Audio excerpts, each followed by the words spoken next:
Thanks for choosing this free Anfield Index podcast. If you'd prefer to listen to this or any of our other shows without adverts, then now's the time to check out Anfield Index Pro. With AI Pro, you can supercharge your entire listening experience. You'll not only get all of our podcasts without the ads, but you'll have them far faster with our Quick Publish feature available exclusively for subscribers. AI Pro also puts you in the heart of our sound studio, with an option to listen to many of our shows live and interact with the podcasters in real time as the shows are recording. Upgrading couldn't be easier. AI Pro is available on all popular podcast platforms, and we have our own apps for Apple and Android. Just head on over to AnfieldIndexPro.com and get started today. Hello everybody and welcome to the latest Anfield Index Under Pressure podcast. My name's Dan Kennett, and with me to go through two more wins, the never-ending factory of production line of Liverpool FC wins. We're a man down tonight. No, Dr. Phil. He is on a corporate jolly somewhere. So fortunately, I do have our resident video analyst and qualified, and I think I'm going to call you Rhodesy as well. One half of our data collection duo, because it is true. I've been this season, and for anyone who hasn't seen it, Si's posted a video of the pressing change leading to shots this season. There's some very interesting ones in there. Yeah, there's some that are only like 2 or 3 long, but then there's some that are quite counter pressing, and there's some that lead to goals, and it's definitely worth a watch. 26 goals in total, I think. 26 shots. Yeah, it's a good one to watch with a nice cold beer or something, isn't it? It is. But so that's in the Under Pressure chat, and we'll be tweeting it from the account later. So yes, that is good. So thanks to Rhodesy for putting that together. And I do have, luckily this week he is back. It's Mr. Simon Brundish, our resident sports scientist, our most practiced sports scientist. Evening, boys. Evening. As Phil said, the best contact book of the sports scientists. Yeah, that's what you get. This is what you get a contact book by doing actual work, not sitting in the tower. In that right side. Yeah, reading. Yeah, tapping away on a keyboard, writing a thesis or something, or marking. They don't do that. They sit reading most of the time. There's a big circle jerk of research that they all there's like 12 of them that's from different unis that sit around doing little tests and then publishing each other and getting each other named as publishers. It's a virtuous circle. So they can increase their money. We know it. That's brilliant. Incidentally, does anybody know when the Champions League final? Oh, isn't it like 1st of June again? Last day of the season is May the 22nd. What's it clash with? Have you just noticed something?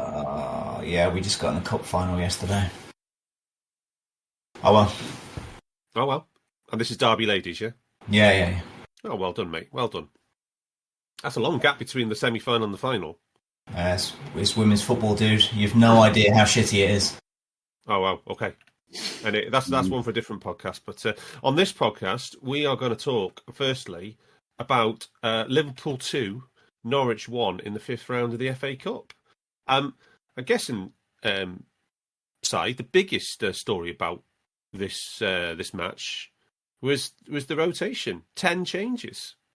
Gotta love this level of rotation. It's tremendous. At this point in the season, this is Klopp. He's only ever had. I don't even know if it's level of availability, because that's not true. But he's only ever utilised the squad this way in 18-19, this period before. But we weren't so heavily involved in the cups at this stage either. So it looks it's even more accentuated because of the extra games we've got. I love it. And it seems to be keeping more lads in form because they've got more opportunity to play. Yeah. So the only player who was there from the previous game was Chelsea was Hendo. He was back in the 6 role. But do you want to whiz through some of the other noteworthy rotations, say?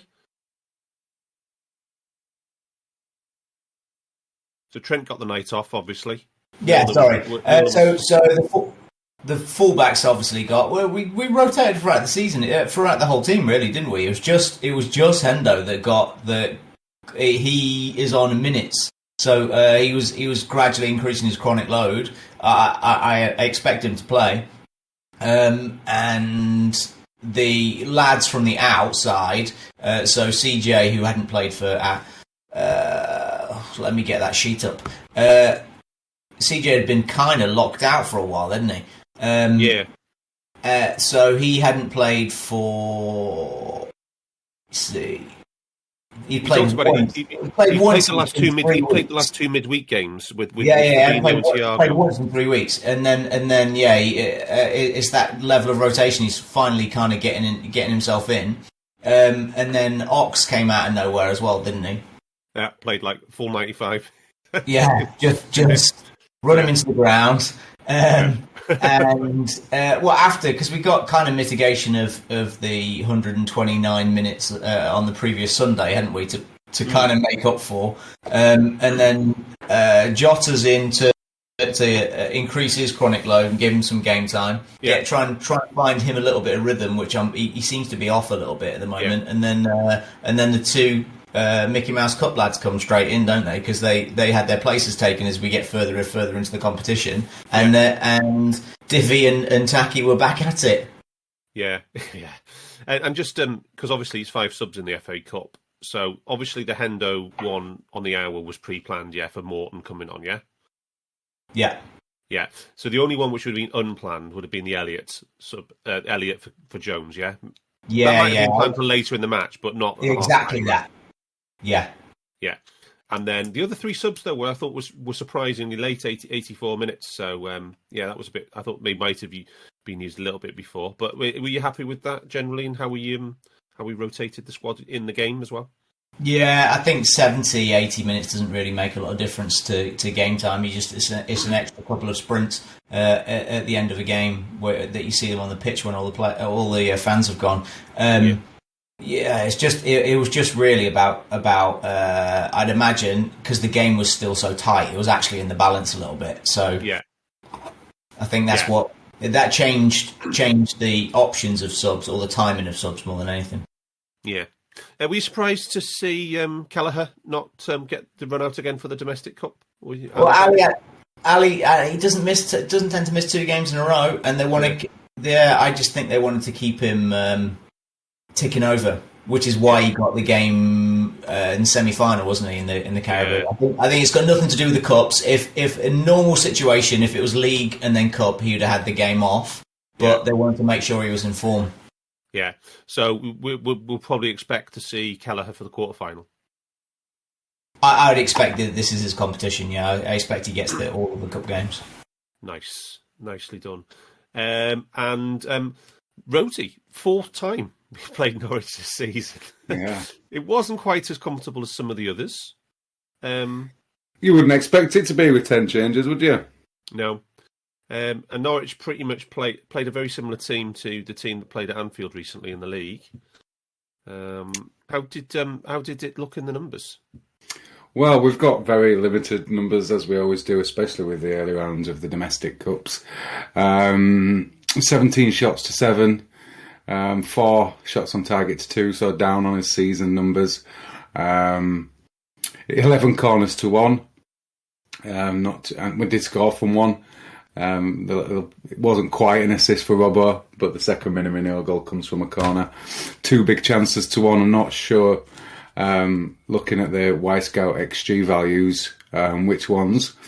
It's Minamino, the first goal, definitely, you would agree with. But then the highest value on the XG model, other than that one, is 0.18, the Oxlade-Chamberlain shot, and then 0.16 for the Jota header in the second half. Isn't it going to be the Pookie chance? Yeah, no, that's for them. I mean, we had 2 as well, but I'm not sure which 2.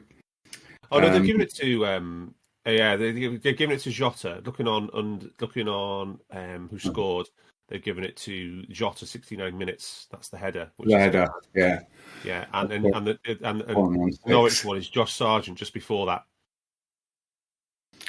we ended up with 1.46 XG to Norwich's 0.41. So 3 times as much. They didn't have much of a chance, did they? And Minamino and Origi, the greatest 6th and 7th choice forwards in the history of football, or what this season, looking at their minutes per goal. Remarkable, isn't it? No depth, Dan. And apparently so.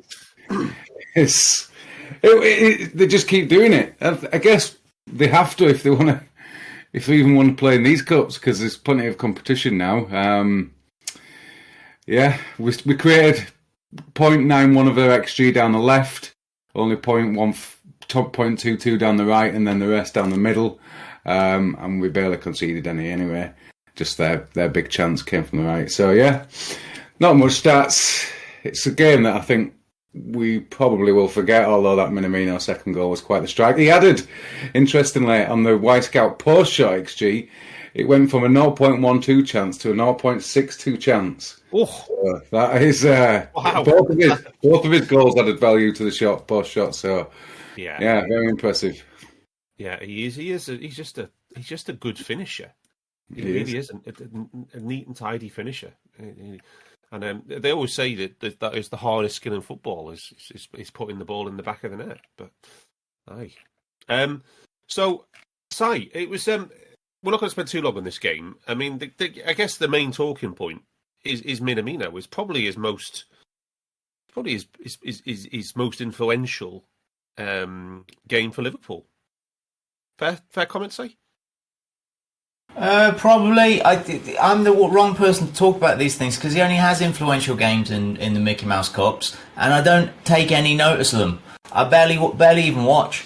I did watch. I got the second half of this. I watched the first one back, but I really don't think I'm paying enough attention to compare to previous games that I didn't watch at all. He was good. Very honest of you, Si.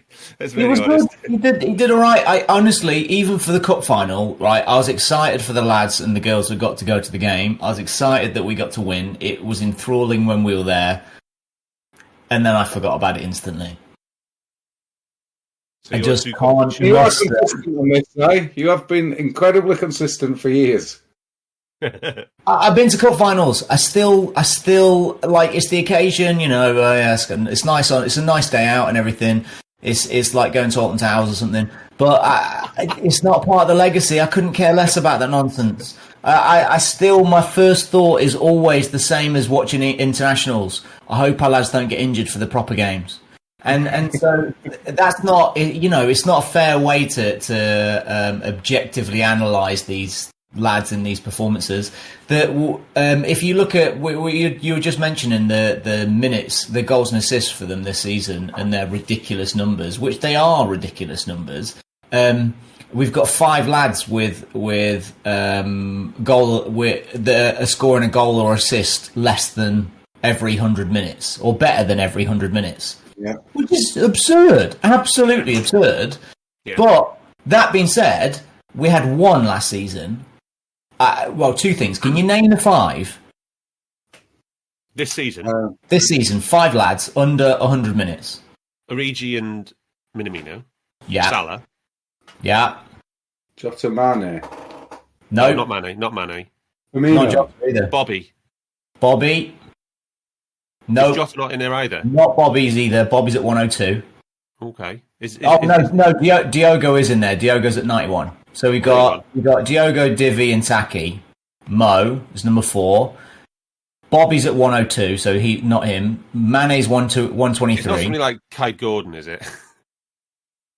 And Cade Gordon at 95. We're keeping the Gordon stats already. I love it. And then last season we didn't have any under 100 minutes, apart from one lad. And you were just talking him up about how influential he's been. It's Taki. Really? Because he plays in Mickey Mouse Cups, and teams that are in Mickey Mouse Cups are rubbish. And we just had more games to play this season because we had much better draws. We had Man City draws this season, which has been tremendous. Not quite, but like City and always get the team that isn't in the Premier League. And we've had much better chance to do that this season. And then Norwich, as if Norwich care about the bloody FA Cup. They're just so trying desperately to stay up or something. So we've got lots of opportunities for these lads to score. It's fun, great. Let's move on. Yeah. Just on Minamino then, Rhodesy. I mean, you can talk about. Is he? We talk about how much data do you need to evaluate somebody as a finisher? Are they a good finisher? Are they just hot? Is there a lot of luck involved in in their numbers and stuff like that? So you look at Liverpool now. He's got 13 goals overall for us now. 50 in only 56 shots. So he's got a 23% shot conversion. Now, normally, Rhodesy, we'd say that's too hot, isn't it? That's going to come down.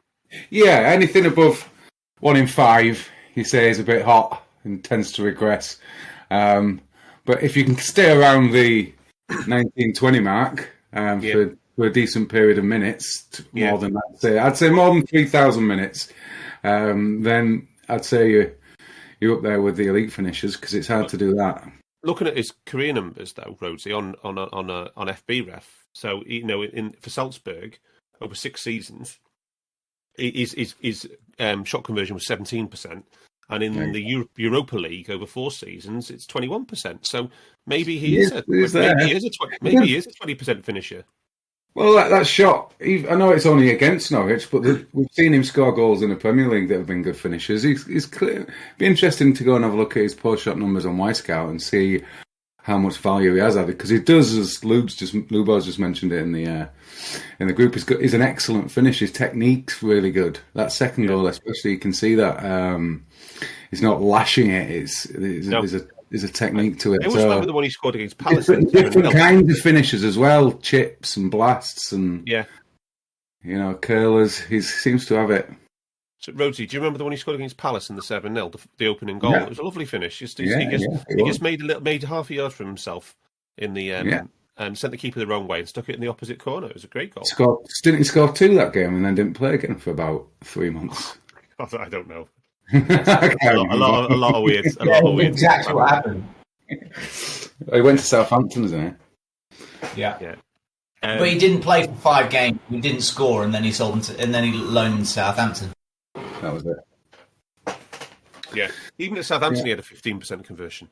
So anyway, my point was what is it? I think it's the best thing to talk about in Norwich. What is it that Taki doesn't do? People said he wasn't strong enough. That's what the main gripe was. He was knocked off the ball too easily. But his pressing's good. His pressing is always up there in terms of his intensity. He doesn't get many direct possession wins, and fair enough. But he forces a lot of turnovers. His movement is really good when in build-up. Not what does he do? What doesn't he do? Because he obviously doesn't do something. Because he is very obviously last in line in Klopp's attackers. And I'm just trying to. He looks better than that to me, and he obviously doesn't do something. Well, you could say he's empirically he's not as good as the others. Yeah, that's it. He's not. I can't find that argument for Divi. Oh, right, okay, but I think just Divi because it's a central role, right? He doesn't play Divi wide, does he? But it's not true. He did play Divi wide for most of the time that Divi's been at Liverpool. He's given, I think they must have fallen out or something last season, and he's decided he's going to play centre forward because most of his time was played off the left, and very often Mane used to come into the middle if he'd come on for Bobby. I just think it's a quality out of him. Maybe just not Divock, but there might be a little bit of sentiment in there sometimes. Yeah, there's a few people in the live show chat saying maybe is it language barrier, communication, and he seems quite shy boy. There might be some stuff in that. We know you always talk about how dressing rooms are a very alpha environment. Yeah, no, he speaks English, and by all accounts, he's a really good dude. They love him.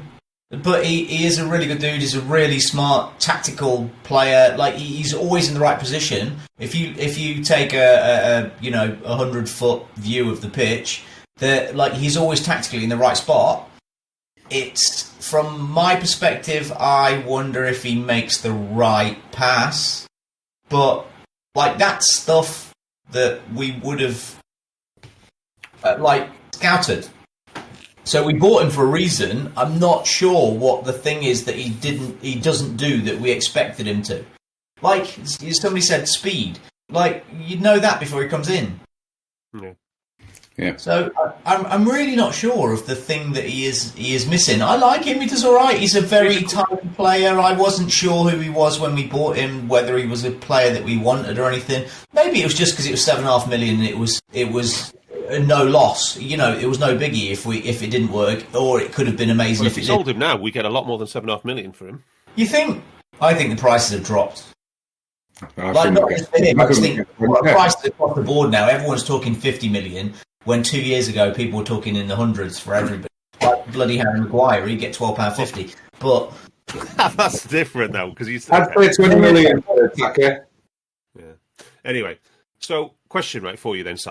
Just building on that extension. Let's just say, for instance, we've got the next 3 games. We've got all going to be big pressing games: Inter, Brighton, and Arsenal. Right?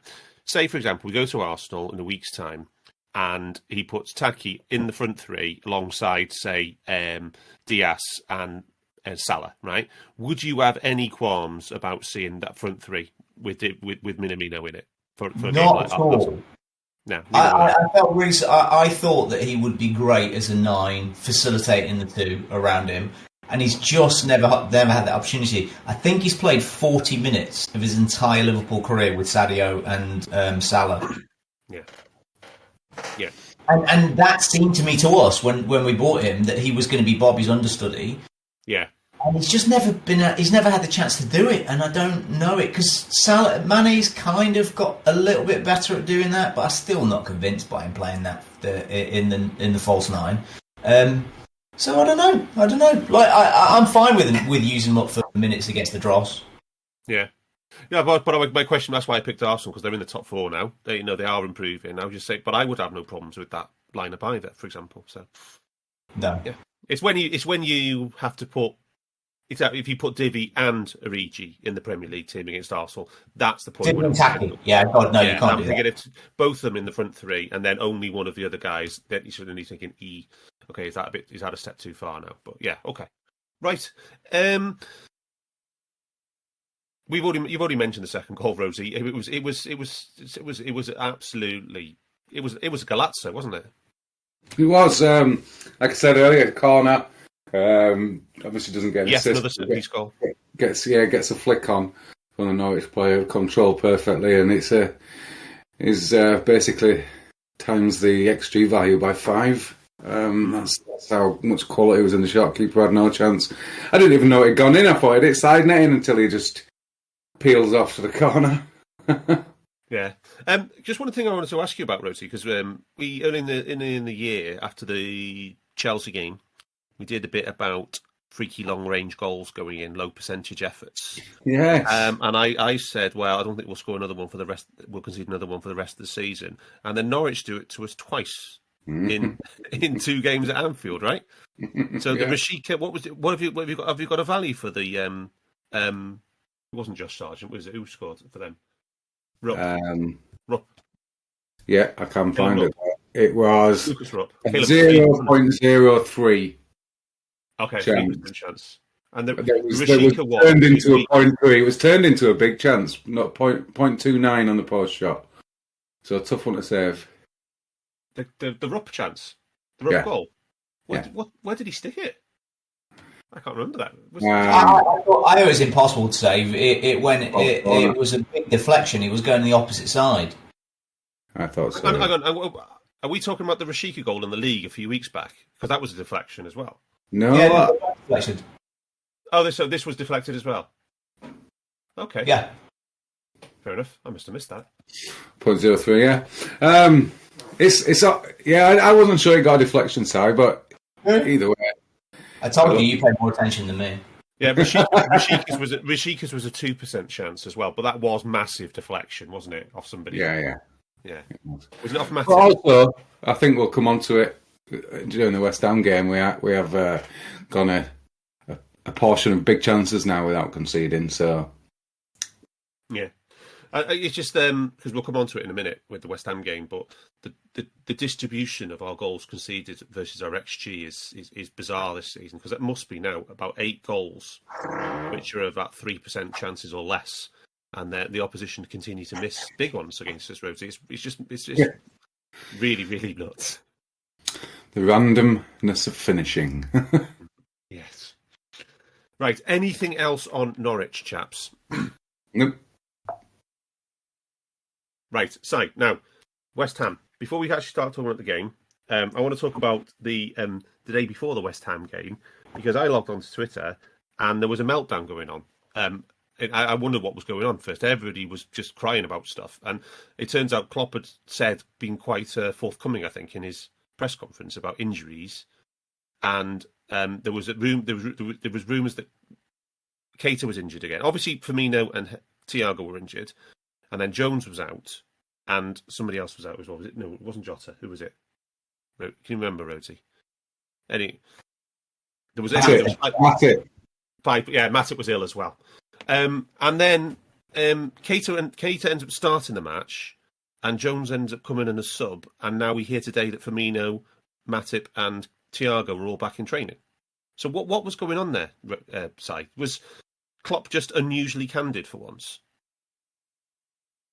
Yeah, maybe. Who knows? Like, it's impossible to listen to him. Don't trust that word he says from when he talks about injuries. I'm not sure if he's being deliberately evasive, or he doesn't want to tell anybody, or he just doesn't pay enough attention, or that sounds bad, that he hasn't already been through the injury reports that morning before he goes into the press conference. So he's telling you from something he vaguely talked about the previous day. He's not sure, and you'd be amazed by how quickly things change day to day when it comes to injuries. Okay, so let's give us some insight here on this. So we've got 2 really good ones, I think, to talk about. So Curtis Jones comes off at half-time in the Norwich match, and we were told he's out of the game. Then he makes the bench, and he comes on in injury time.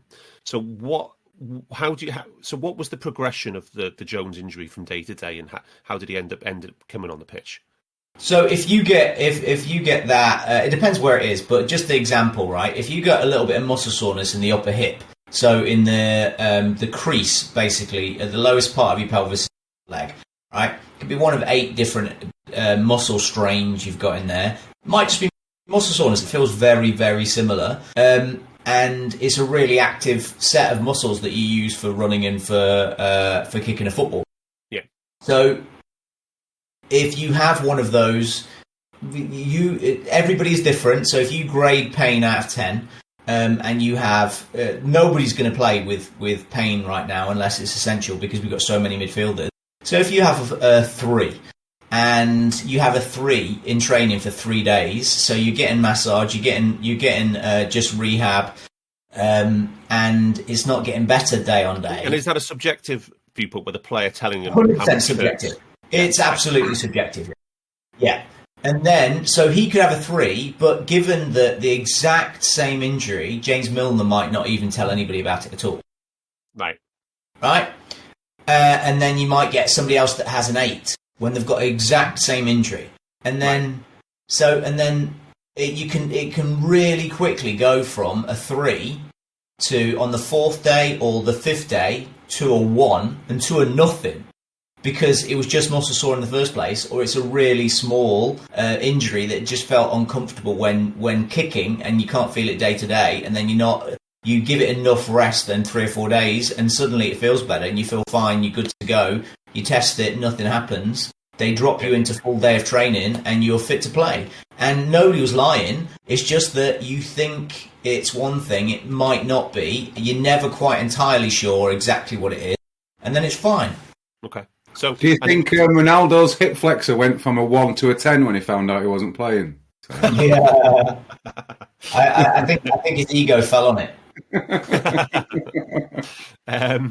Anyway, that's enough United. Right. So, and it's exactly the same situation with Keita, or just a different muscle soreness, was it? Compared Yeah, to Jones?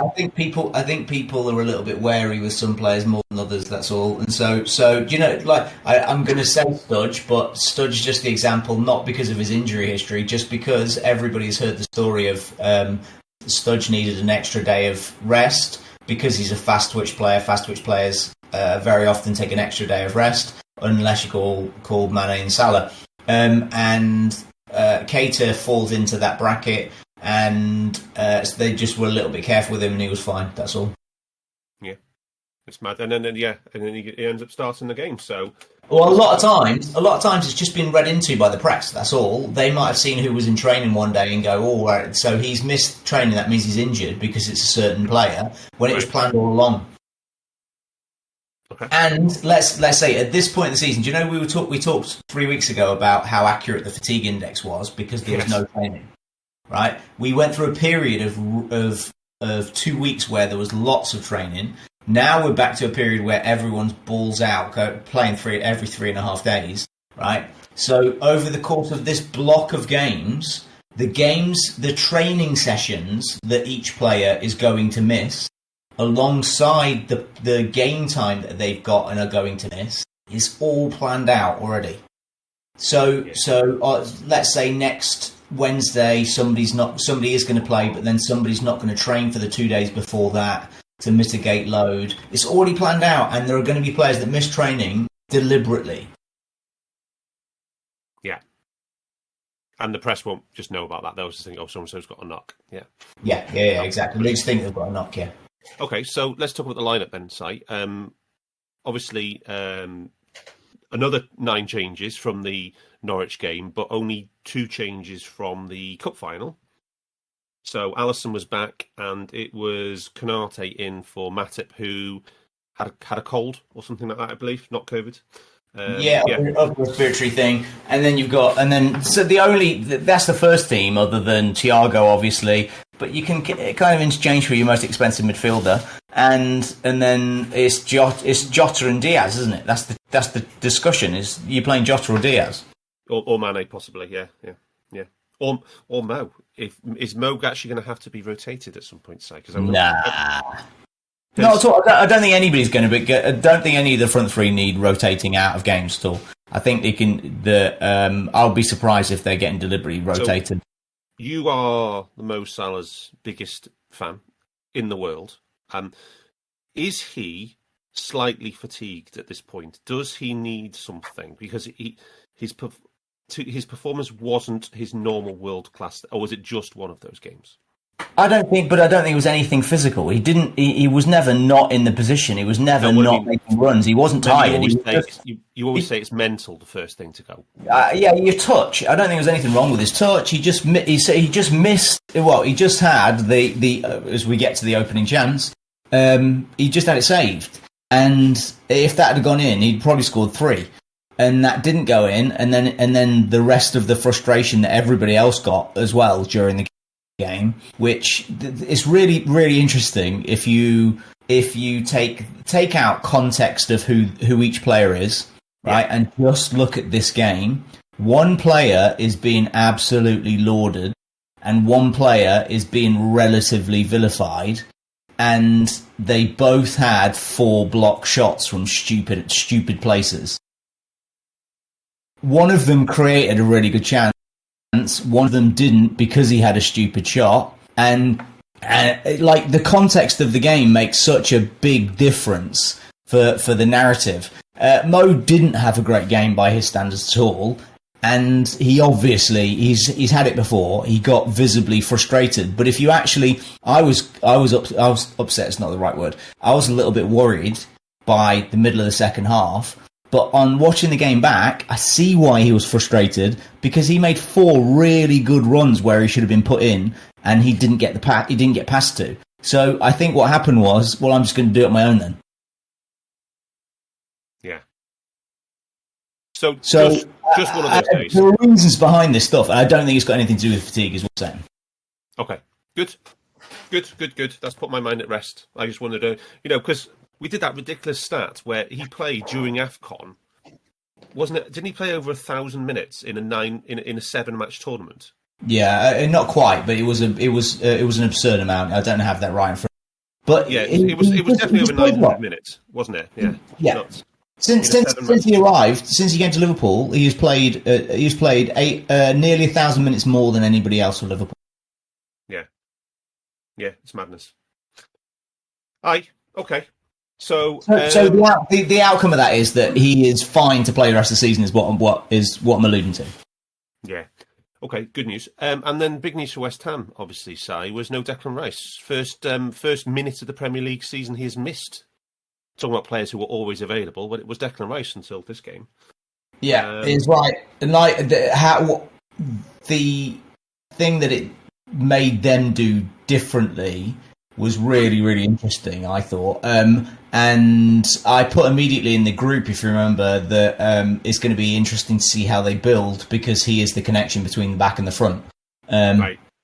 So I expected them to go long, and they increased their long ball rate by 15%. Yeah. Wow. That is a lot. And the other one to talk about, we need to mention at this point, just in terms of availability. One of our rumoured targets last summer, Jared Bowen, started his 78th consecutive match for West Ham, which has become their all-time record for league games started in a row, which is pretty remarkable, really. Since he got in the team after he signed from whoever it was it Swansea or something? Hull. Down. Sorry, Fulham. Hull. Okay. After he signed from Hull, it took a while to get into the team, but now he made 78 consecutive starts. And then I think he ends up with kind of an immediate, quite a bad looking ankle injury, unfortunately for him. I think at the end of this, but that was that's you always say availability is the most underrated of all metrics. Say, I think 100%. that. Yeah. Mo is the perfect example of that, and Suarez, what it does. So I talk about this with development of players. Which is my day-to-day job, is that availability allows more time to be coached. So it allows more availability for training, which hopefully allows more availability for game time. And all of these are great learning opportunities, time to develop. And I think that's what you're seeing with Jared Bowen. I think the way he's developed at West Ham is phenomenal, even with that grok of a dickhead coach. Yeah.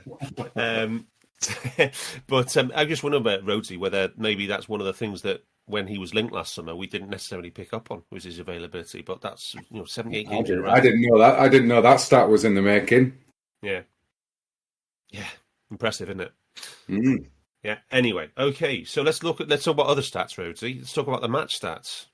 Yeah, so it's kind of one of those misleading games when you look at some of the raw numbers. The shots 22-13. It looks like pretty much a domination. 33 penalty box touches to 19. You'd say that's in our big favour as well. But then only 5 shots on target to 4, so a bit wasteful. 11 shots in the box to 10. I think that tells quite a big story, as does the 2 big chances each. We had a lot of 10, 11, 12% chances. When you usually get one of those, if you have so many in a game, I think we had about 7 or 8. But the XG, the non-penalty XG that we look at was 2.3 to 1.4. And a 0.9 difference, Dan, is just on the threshold of the lucky win to not lucky win on your chart, is it? Yes. I'll top end of it. Yeah. Yeah. So it's in the balance there, and it's in the balance, one, because we only scored one. We only had, I guess we had 2 real big chances, the more chance in the first minute and then the Mane goal. But so did they, and they had 2 of theirs. Oh, they had their 2 when they were only 1-0 down, and it's because it stayed at that.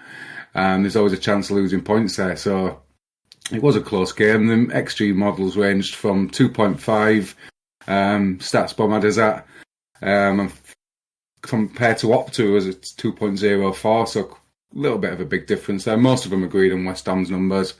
I'm not sure I wonder whether that, Rhodesy, is because a lot of our shots were in transition, we break up and then you say they ended in about 10, 11. I was just wondering whether StatsBomb likes that kind of shot more than other models do. I think definitely so. We've said that they seem to be quite advanced in terms of the amount of players they take, the type that it is, and then the players that are in front of the shot. They take that into account. So yeah, and a 1xG difference is an absolutely fine number. What was the range on the West Ham? It wasn't much. 1.33 for up to and 1.52 for info goal. So not much range in theirs. It's one of those games where you have to dig a bit deeper and look for the quality chances and the game states. As I said, if we could have Salah scores that one, he might have scored 3.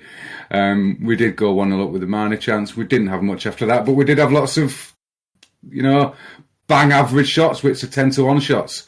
Our numbers for the season are still big chances over 4 in the league, 3.82 across all comps. The non-penalty XG, we are overperforming in terms of goals, 2.38 non-penalty XG, and then 2.65 on the goals. And then our defence is also overperforming, 0.74 we're down at in terms of goals conceded, 0.96 for the XG. Cayley does have his best in terms of defence at 0.89, which is the numbers you want to see. And we're above 1.4 XG difference in all of them, all of the models, which is impressive. What you were asking me about this then was the box plot of the expected goal difference by match. I love it. In terms of the close ones, it's the perfect illustration. Yeah. So what this is this takes so you look at all the wins separately from all the draws, separately from all the losses, and you look at the expected goal difference of each in the match, and then you just apply some basic distributional. You look at the median, the max, the min. And then you work out the percentiles. Now the box, which is the wider part, and then you got the whiskers, which is the bars coming out of the box at the top and the bottom. So the box is the range between the 25th and the 75th percentiles, and then the whiskers go from 0 to 25 and then 75 to 100. So what you can do with these is you can see most of the 50% of all the results are in the box range, so that's where the majority of the is condensed. And the important thing to note is that when you look at draws, so we've even had some draws where we've had an XG difference of 1 higher than the opposition in that match. Yeah. But typically a draw is between 0 and 1 XG difference. Right? When you get over 1.1 or so, it's almost exclusively wins. You've really got to be unlucky to draw a match in that situation. And then we've even had in some losses, we've even had up to about half an XG where we had it better than the opposition and still lost. So what did you say it was the overall range for this match? Was it points? Did you say 0.6 or 0.5? 0.9 was the XG difference in this match. So that's right at the bottom of the box for the wins range. So yeah. You could say it's not a nailed on win, and it's not. So it's somewhere in between a draw and a win. So you can say it's definitely a slightly lucky win. But we're going to take it, Rhodesy, aren't we? Absolutely, definitely going to take it. And again, the game state, once you get a goal ahead in the first 26 minutes, it does make a difference, especially against a side as well organised as West Ham, because they weren't giving us. Teams go 1-0 up. We saw with Leeds, they went 1-0 down against us, and then they just carried on going, kept going at us. Whereas West Ham were a lot more reserved than that, but then took their chance to create good chances, and they had good runs and good assists and through balls to create those chances. So yeah, they're a good side. I don't mind for once giving Moyes a bit of credit. I thought he was an absolute one of the most overrated managers of all time when he was with Everton, especially against us. But he's proven me wrong at West Ham. Honestly, I thought it was a shocking appointment when they reappointed him, and he's proven me wrong. I thought when he came back, I thought that was just an incredibly bad decision. But hey ho. I think this game in itself, tactically how they set up, I think he would never have done the things that they did against us for Everton. Nope. Like, he would never have made the choices that he did. And I genuinely thought... United. at United for sure. But tactically, some of the sophisticated decisions that they tried to implement against us, which they had, I think they had a fairly significant impact. I just thought it was interesting. It was very, very un-Moyes-like. Lanzini.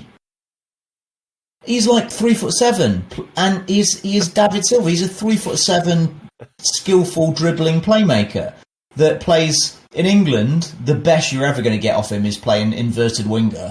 And no, he was playing as an 8, probably a 6 actually. He was playing really deep midfielder that had lots of defensive responsibilities, the most defensive responsibilities of the midfield. That's not a Moyes thing to do.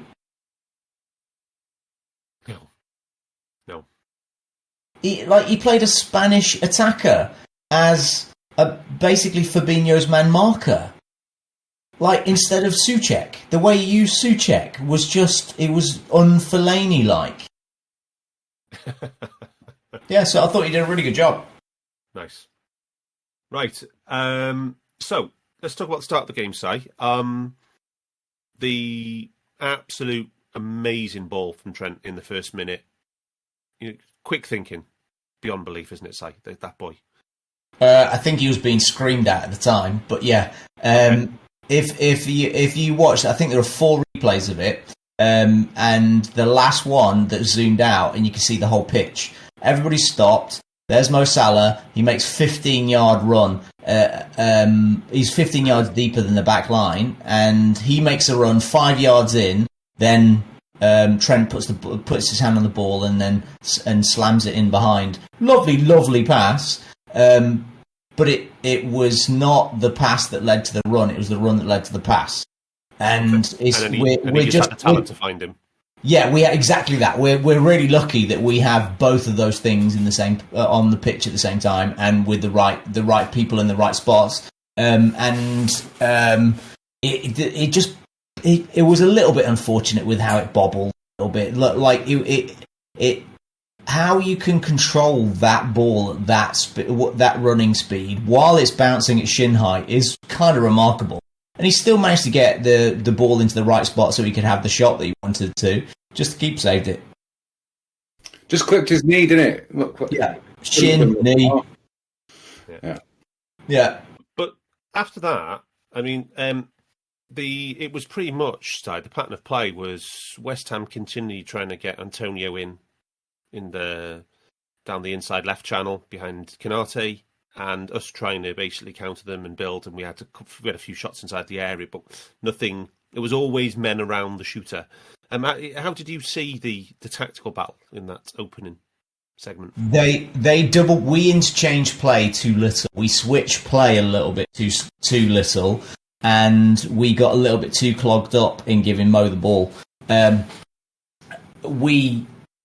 Obviously, there's nobody who's a bigger advocate of getting Mo the ball, but when he is double banked for the whole time, you can't just give him the ball and wait for him to do something. You have to have runners off him. So Mo parked himself on the touchline, basically, and they kept giving him the ball, and Cresswell and whatever I think it's a Croatian lad. Visic, yeah. They were just double banking the whole time, and they had weak side help, it was Lanzini usually, creating an inside block as well. So there was always, if Mo beat a man, there was always 2 more right ahead of him, and nobody was going either around him on the outside or dragging. There should be somebody in the half space that's making sometimes inside runs, sometimes outside runs, which creates like a concentration issue for Zuma to make a decision, which it's the decision making which makes gaps. It was just reliant on Mo beating 3 men. So it wasn't ideal. And we got too clogged up down that side. Sometimes Mane came over and stood still. Sometimes Henderson was there, mostly stood still, because he was doing the recycle first job, which I tend to like. And then Trent was never going around him either. So we often had 4 lads being marked by 5 lads, and then which should lead to overloads on the other side if we want to take them, and we just didn't. Weird. We did for the goal. Yeah. Yeah, well, we have before ball that, down the left-hand side. Before the goal, let's talk about West Ham in that opening period. Si, how do you appraise Mikel Antonio? Mikel Antonio is way better than I thought he was, or no, way better than his own managers thought he was. And I think probably he was expecting to be. He's a big, strong lad that's got some skills, and he can bang a ball really hard. Did he have was the shot that stung Ali's hands in this period? Yeah, there was 2 shots from Antonio, and both very similar in the inside left channel behind Canati. Yeah. Tough angles. Yeah. I wouldn't have expected Ali to be beaten by either of those, to be fair. No, you would, wouldn't you? Yeah, so if we were going to exchange, because there's always a compromise, if we're going to exchange our way of imposing ourselves on them to him getting in a couple of times there, we would absolutely have given that up. That's the thing, though, because he was so isolated. He was when they were going long for him. It was literally just him there, wasn't it? Against there was no one else within 30 meters of him. So and if you're going to 1-for-1 against Antonio against the defender, you're going to go Canate. Yeah, 2 and 3% chance though, Stan, and understand. Yeah. I thought he did really well just to get it on target and force Ali to make a save, to be honest. Yeah, for sure. He didn't make any. There was no bad options. He wasn't not picking players out because there was no. They occasionally did get what they were trying to do was in quick turnover. They were trying to get a third runner directly from midfield, so they were playing constantly with a 3 behind Antonio. And one of them would bomb as soon as they got possession, which was to try to beat the offside trap. And it wasn't the forward. It was never the forward that was going. It was always a deeper runner. So Souček did it a couple of times. Bowen would do it if he was on weak side. And Vicek or Visic or whatever, he did it once, didn't get through. And Lanzini even got through once. Vasic, is that right? Yeah. Vlasic, yeah. I've never heard of him.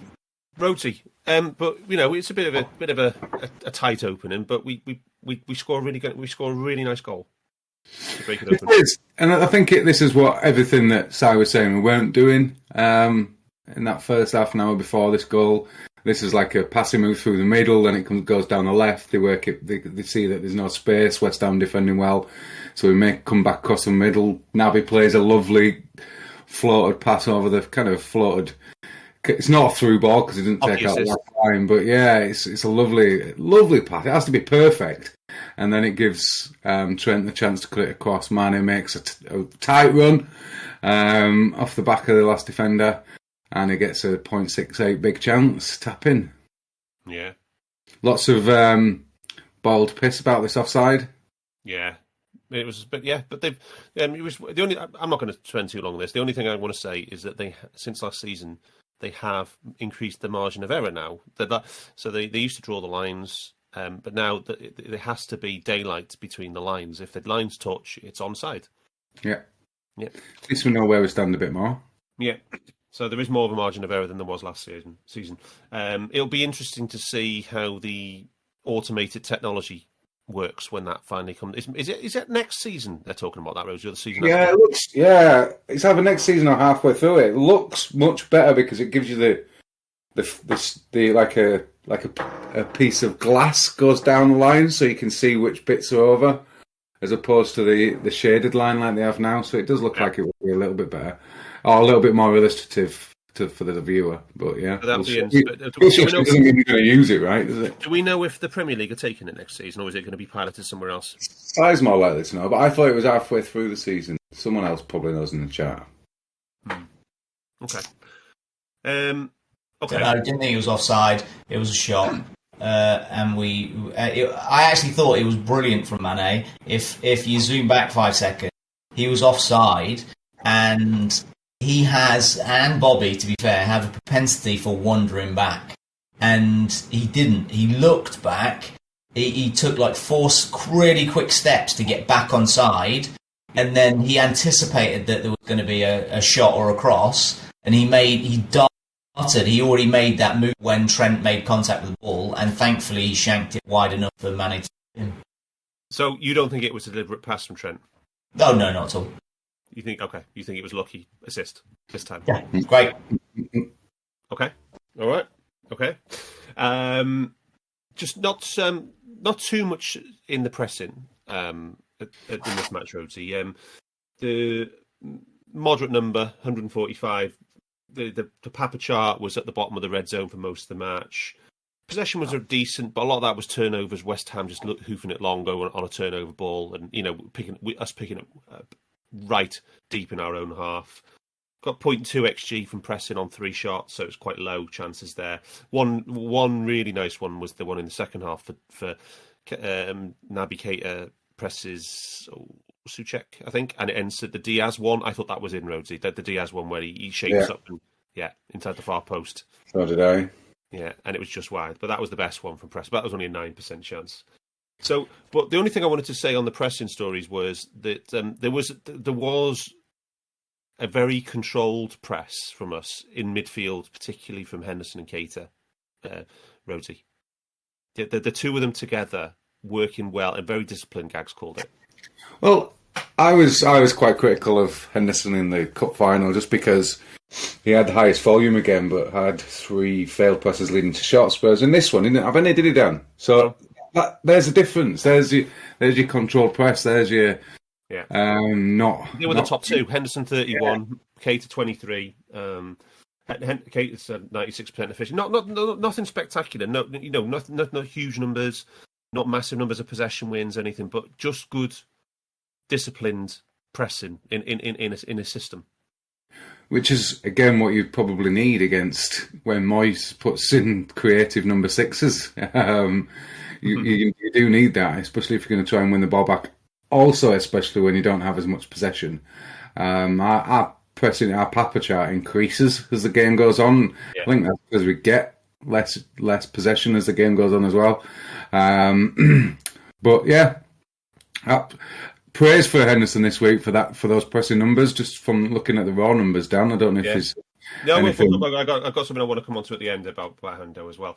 But yeah, I just wanted to cover that now because on the pressing side, because the big talking point in the media after the game was the high line again, and shortly before half time, fair play to West Ham, they actually spring the offside trap straight down the middle, and it leads to a proper melee, almost I would call it, inside the Liverpool box. It was. It led. Do you think it led to some very nice defending in the end? Trent. Was it Lanzini who sprung it? Yeah. To Bowen, I think. Yeah. So he'd made a run with 2. Both the centre backs were a little bit deeper than Trent. Trent thought he was offside, but he actually wasn't.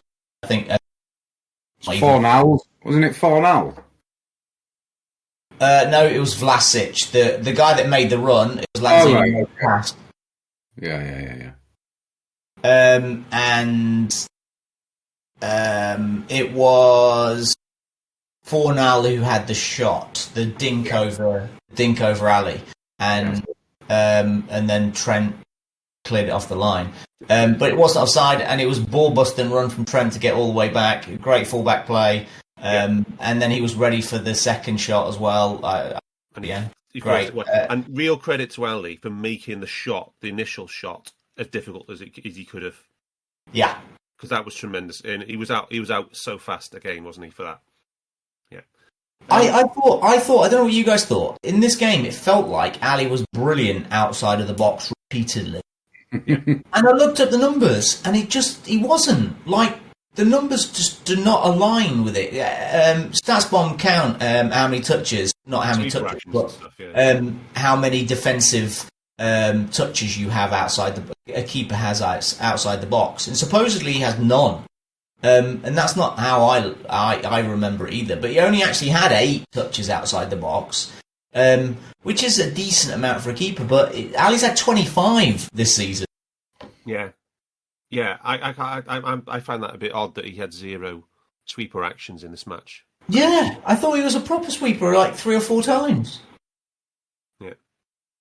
No, he was good. But yeah, it was. But there was a legitimate. It reminded me, Rhodesy, a bit of the Palace one a few weeks back, where Palace sprung it with that run from midfield as well. Yeah, with that Elise. Yeah, is that what it was? It does that, and I guess we spoke about it. We spoke about it when we didn't concede a big chance, or we conceded like 2 out of 15 big chances, and we were saying it how good he was 1-on-1, how he makes the defenders think, how he makes himself big. He doesn't go down too early, and in this he just stood up and said, "Oh, are you going to go past me or what?" And he tries to chip him and gets nothing on it. Yeah. Obviously, Trent plays the offside, plays it badly. Let's be honest. Just plays him on, and after Fornall's got like 10 yards ahead of him, manages to get back with like Si said, a long busting run. So yeah, how annoyed was he at the linesman? He couldn't be because it was onside, but he must have thought, looking down the line when he played it, he thought it was off because he was fuming. It wasn't him that was playing him on though, Dan. It was the two big boys. I thought that was for the second one. I thought that was for the Lanzini one that came in. I thought it was Trent in this one, but either way, it's one of them, and it's close. Yeah. If it was Virgil, fair enough. Yeah. Incidentally, Darth, I thought Virgil had it's not written down here, but I'm sure if it was Joe Gomez, it would have that. That Virgil made an error leading to a shot. In the first half? First half. With a terrible back header. Yeah, it didn't go down as one. No, that's what I'm saying. These are so subjective. Virgil gets special. Everybody. It's like he's not good enough. They have to invent shit.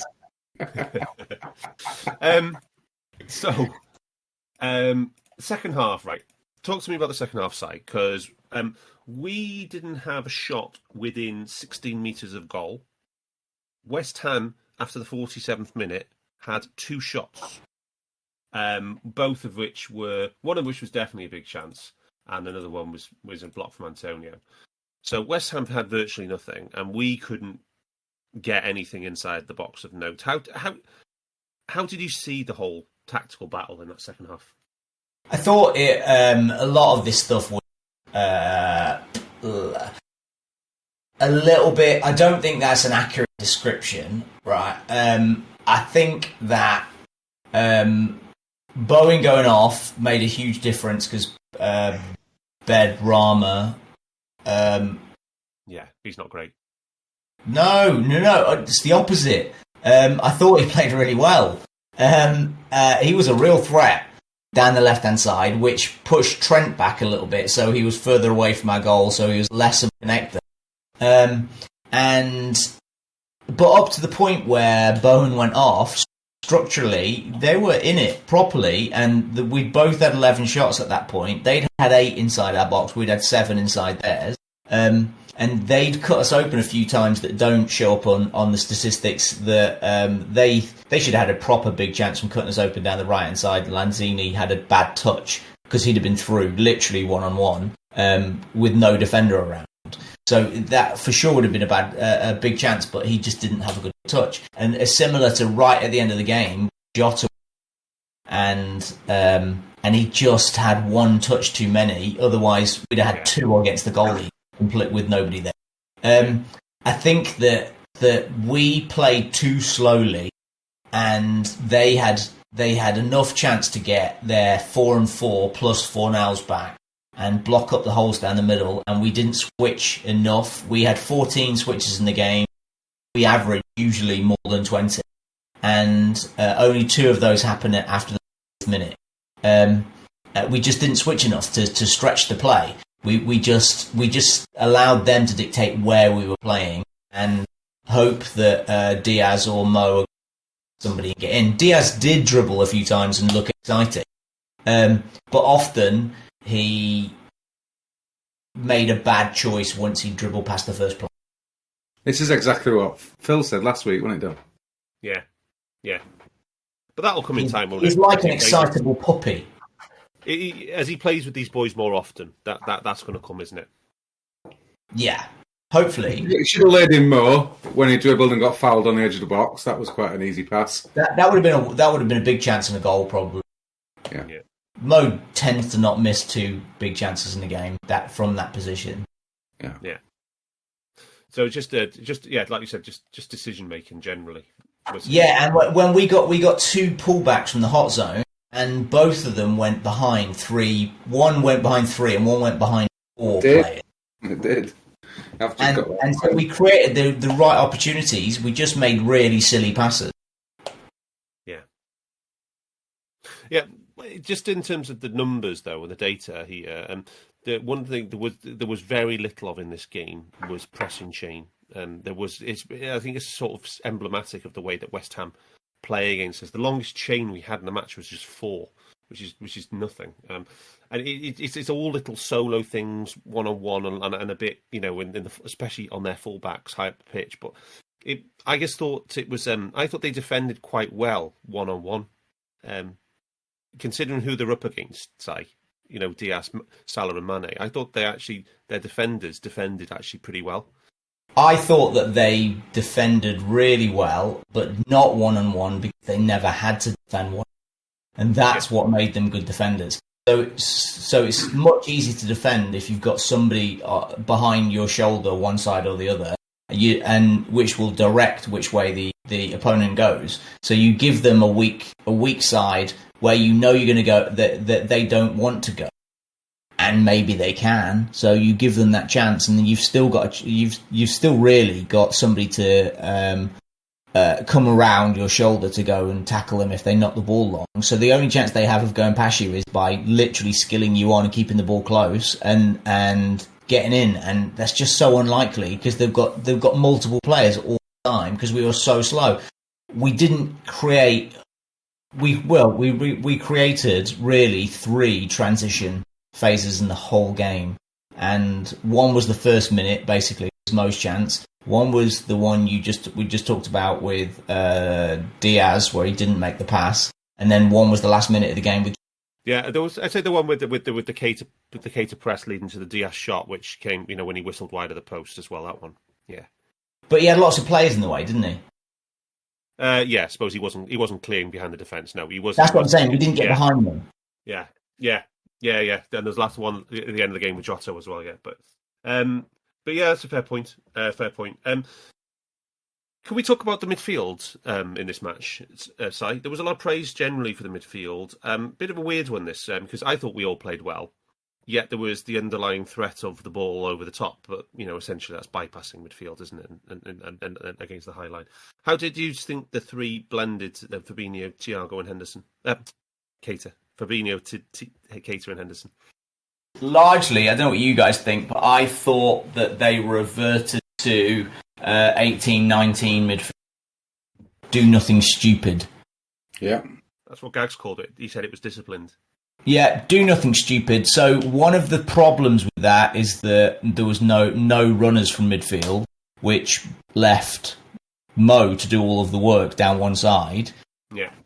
When very often one of the 8s is usually a creative force going past somebody there without the ball, and when Harvey's there with and so nobody was particularly carrying the ball any big distance.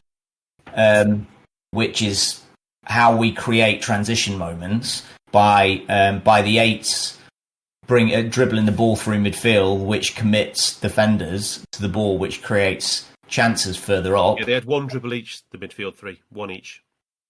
Yeah, but it's the carrying distances. So in this game we had 285 meters of progressive distance carried between the 3 midfielders. Yeah. That doesn't mean, I know without context you don't grasp that, but in some games we have over 1,000. Yeah, we talked about the pod you missed last week, the Leeds one. We talked about the Leeds game where Matip had over 500 and Jones had over 350. Yeah. That's what you need. You need game breakers. Our biggest game breaker was Diaz. But 260, or it's very nice and stuff. But you need more from the midfield. The midfield was none of that, which opens space for the forwards, which creates the space and the basically it commits defenders which creates gaps for them to run into. So we didn't have any of that. What we did was we retained possession and made no mistake. There were I think there were 3 moments in the game where we did apply enough pressure to the passer, which allowed them to look up and make the accurate pass in behind. Usually they just had one touch and then pinged it over Antonio, but on 3 times they made an accurate pass in behind because there was no pressure on the ball, and then we got beaten on the offside. Yeah. Talking about that though, Dan, I think the conservative nature of the midfield reflects in the amount of shots West Ham had in the second half. You know, they're 1 goal down, they're chasing the game, and they had 3 shots. They had one between the start of the second half and the big chance from Lanzini, and then only 1 more after that. Yeah. Against Chelsea, we had 2 failed presses leading to big chances in the second half. Yeah. And there's your difference. Yeah, and just to be fair, like as Si said, there was a couple of moments. It was. Yeah. So but I just thought I thought it was a really nicely controlled performance from the 3. And I thought this was Henderson's best game in quite a while, I think, Si. And my question to you is, my untrained eye, very untrained eye, he looks fitter to me than he did at the start of the season. Is he? Honestly, without having any numbers, I'm not sure. He doesn't have... There were very visible signs of him flagging at 35, 40 minutes, and then at 65 minutes in lots of games earlier in the season. And we aren't seeing that. But I don't know if that's because he is a bit fitter or because he's just not making as many runs. Because he was running around like a lunatic, making lots of inside-out runs, going around Mo, and getting in the box probably too much. So I don't know if he's just conserving energy better than he was, or he's a bit fitter. I'm not sure. And then the other one is how do you see Keita playing the Wijnaldum role? Because I think Keita is playing Wijnaldum perfectly. Yeah, and somebody put in the chat, I think it might have been Patrick, because Naby played 90 minutes in this game, is he likely to play any role versus Inter? The fatigue index says, I'm fairly sure, it says he's fine. Naby is green, so he can just play. He's got a chronic load of 110 minutes, which means... He could either start and play 60 or come on and play the last 30 or something. Yeah, easy. Yeah, and is Thiago going to play any role against Inter? I don't know. He's posting pictures of himself on Instagram, so in training. So I presume he feels like he's good. He's got a good social media game, hasn't he, Thiago? Yeah. It's not quite as good as his actual football game, but how much fun! I'm very excited to see him. I'm excited to see Diaz live. Yes. So I've got one last data viz for this one, Rhodesy. I want you to do this because you have done a lot of pressing collections this year. You probably collected 10 or 12 matches so far this season. Yeah, and 12. You always said how much of a different perspective it gives you on the on the things when you have to pause, rewind, and watch it in slow motion and stuff like that. So what I've got is I've gone back to the start of 2019, the title-winning season, and I've looked at taking all of Jordan Henderson's presses collected by yourself and Gags, and then put them into buckets of 100, and looked at the pressing efficiency of him per 100 presses since that period. And there was a period, basically, when he started collecting this season, when we were continually talking about this between August and November, when he plummets down to really, really poor levels, like 65% he reaches at one point, compared to being, in the back end of the title-winning season, 95%, 95%. How have you seen Henderson this season when you've been collecting, and have you noticed any differences in the most recent matches? Well, you've highlighted it perfectly there with the chart. I think if you look anywhere below 75 on there is what you would say poor in terms of his efficiency in the press. Anything above 85, really, you consider excellent. Back up to which is where he is now. 75 and 85 is about his median. And there was a massive dip. There was a dip between the start of the season and mid to late October. Yeah. But what does that look like on video when you were collecting it? What does that do? It looks, I think we showed it. It looks like going on your own too often when a player could. There's an easy pass for a player if you commit yourself. There's no point in trying that press by yourself at that moment in time because it's just gonna knock it around you and you're taken out of the game, and then there's all the space in behind you. And then there is intelligent pressing where you'll notice that, and you'll either wait for someone to close down the guy who's got a free pass, which is either Trent or Salah, or Fab, and then you go. So it's just a split-second decision making, and when to go and when not to go increases your efficiency. And in the Chelsea game, I said that there was a lot of that, a lot of good stuff, but then there were 3 particularly bad ones that led to big chances, so you notice them more. But if you have a failed press and then we turn over the ball next phase, it doesn't matter, does it? Whereas we noticed them in that Chelsea game, especially because it was a cup final. But in this one, the first thing I looked at were there any failed presses leading to a shot? No, there wasn't. So good. And then you compare it with the other 3 midfielders, because that's where your engine is in terms of controlling the middle and controlling possession, controlling retaining the ball, and that's what they did.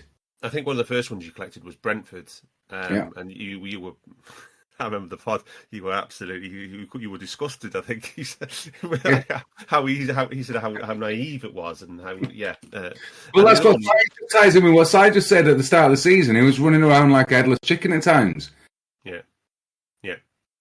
As was Jota, I think, at the time when I was talking about it. But both of them have improved massively. Yeah, and that's one thing that and I think Jones as well and Milner as well were really struggling in the autumn as well, weren't they, Brody? Yeah. I think it'd be nice to overlay the midfield and see who was and see which midfielders have kept up any level of consistency with their efficiency. Yeah, another thing we talked about earlier this season was when Matic was continually charging out and getting caught and beaten in the press. Yes, that's another one. Yeah. But that's what pleased me, Si, about your comment before when I was talking about the second half and like going back to the 18-19 style of things. If that's the thing, if that's what you think you're seeing, I'm happy with that, because that's when the press is at its most effective, when we're at the system. Is at its most formidable? Yeah, but I think that there is still. I think that midfield were a little bit under risk, a little bit too risk averse. I think we were too slow. We made 3 switches field in the whole game. Sometimes Henderson has 12. Like, I'm not saying I want Henderson to make 12 switches, but I would like Thiago to make 7. And I think Thiago is he is the most risk averse while being the most progressive, because he doesn't make stupid passes in the first place. Yeah, he's got the control and he's got the penetration, which is a rare. He doesn't need to force passes, and but he is so cerebral that he picks the right moment to attempt a risky pass when we already have the comfort blanket around to smother. Yeah.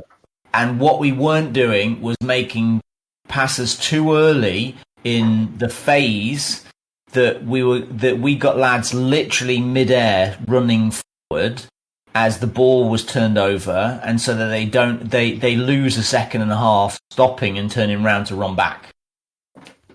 Yeah. Any thoughts on the Henderson Database which is shared to Si?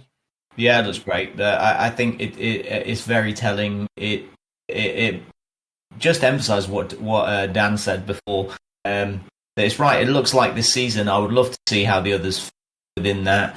If we look at, if I roll this ball retention alongside that it will be up and down squiggly. It's starting to look off about where the last levelling happens with that too, and that's where we need that lad who does nothing wrong. It doesn't expose the system. Yeah, brilliant. I agree. Okay. Any other business? We cover everything. Did you get everything you needed to cover, Rhodesy? Did we discuss the Lanzini chance when he skies it? He just fell over. Was that Van Dijk again playing him onside? Looked like it. I don't know which one played him onside, but that was the one chance, and he didn't take it. That would have been a big chance. Yeah. I would say, Dan, this is because obviously lots of people have been talking about it. The high line got criticised again. This is where a team plays an offside trap, but it's nothing to do with a high line. It's on the edge of the box. It's not. It's just an offside trap. There's a difference. And you made a comment under someone's thread on Twitter that you said, "Yeah, imagine chances being conceded from other situations other than playing through a high line." Like a famous journalist, Miguel Delaney, and he basically talked about the bloody not the Kovacic chance, the Pulisic chance in the cup final. Again, that was inside the box. That was inside the fucking box, man. It's nothing to do with a high line. Who are the best defenders with high line? The one which is the high line was the one in the first half, which Bowen sprung, wasn't it? That was a high line because we were 48 metres from our goal. Yeah, the forward player chips it over him. That's a high line. So, Si, you were going to come in then? Yeah, who are the best defenders in the league? The top three. So, Chelsea, Liverpool, Man City, and then would you go as far as Wolves? You're very lucky. Very hot. Their keepers having a De Gea 17-18 season. Mendy season.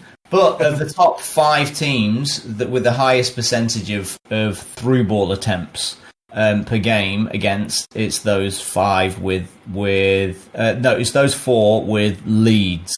Because who doesn't want to slip a through ball against Leeds? But Leeds are the same. Leeds are very similar defensive setup to us in that they press their absolute nuts off. The problem with Leeds is they've got too many injuries that they don't have any fast centre-backs to counteract their high line, but they've carried on playing it. So there were in January last year. Yeah, brilliant. Yeah, so your point is that all good teams concede through balls because they play so high. Exactly. And we also have the highest sort of all teams that play against us, we have the highest percentage, to go with the highest number of offsides caught, that teams in the league play 1.2% of all of their passes are caught offside against Liverpool. Madness. It's absolute madness. What's that? Because we have the world's best sweeper keeper behind the high line, and we have the world's best centre-back organising the high line, and which is why we catch so many teams offside. So yeah, I'm perfect. And we have the fastest defence in the league, in maybe the world. And even no one talks about how fast Trent is, but Trent is plenty fast. Yeah. When you think that Matip is the slowest, then you're in a good place, aren't you? Yeah. When Joel Matip is your slowest centre back, he can't be slow. His legs are too long. Right. Okay. That has been your Under Pressure podcast for this week. We will be back again next week for yet another double header. This time it will be Inter and Brighton. Until then, up the Reds. We hope you enjoyed listening to this Anfield Index show. Please be sure to subscribe to our channel so future podcasts find their way to your device automatically. There's nothing quite like fan engagement, and we'd love to know what you think of anything discussed on this show. The best way to get in touch is over on our free Discord community, where both podcasters and listeners debate the hottest LFC topics 24/7. Sign up free now at AnfieldIndex.com/Discord. You won't regret it. You can also follow us on Twitter at Anfield Index and find us on Facebook by searching for Anfield Index. Oh, and before you go, we'd love it if you could leave us a 5-star review on your favourite podcast app. It only takes a couple of seconds, and it means the world to the people who create these free shows.